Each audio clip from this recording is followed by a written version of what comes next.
This is an orthokeratology case where the patient is getting glare and halos at nighttime.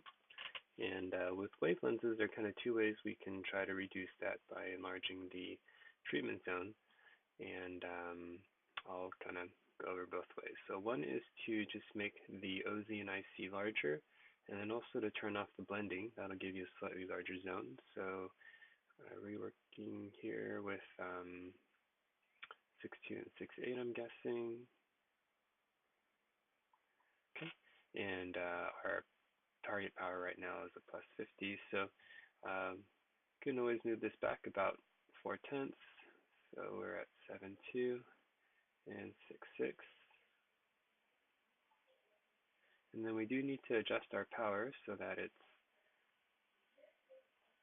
matches what we did before. Although I believe this patient was a little bit overcorrected, so if you want to leave the power a little bit lower, that would be okay. But our target was 50, and then just fine tune each of the meridians so that they're similar.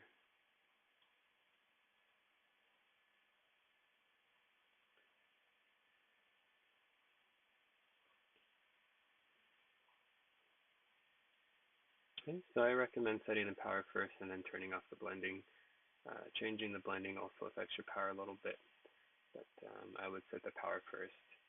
So now we've moved everything back a little bit, slightly larger optic zone, and that can help with glare. Another way to do it is to add a little bit of asphericity to the lens. And again, we want to look at our not only initial power, but also our topo demand. So 4.32. And I usually like to start with about plus 20. And you'll see our demand is a lot higher than it was before, so I'm going to come and just reduce this. So that's pretty close.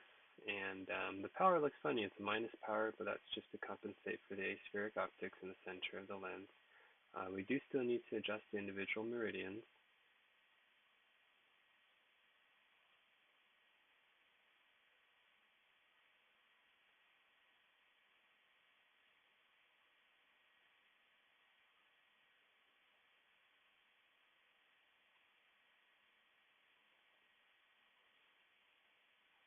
You'll see our topo demand is a little bit high again, and so if we click one down, now we're at 432 where we started, and if we check the meridians, the power is pretty uniform all the way around.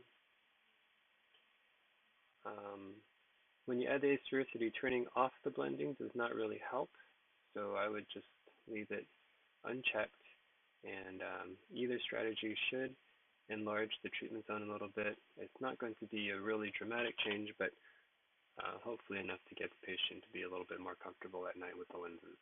So either moving the OZ and IC back and turning off the blending, or adding some asphericity. Either strategy works okay.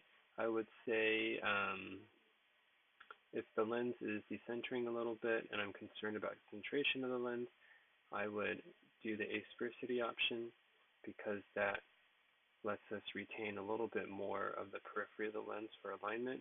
When you move the OZ and IC back, we lose a little bit of alignment area, and sometimes that does make centration, which is borderline, a little bit worse. But either way should work, and hopefully this gets your patient to be a little bit more comfortable at nighttime. So best of luck, and thanks for watching.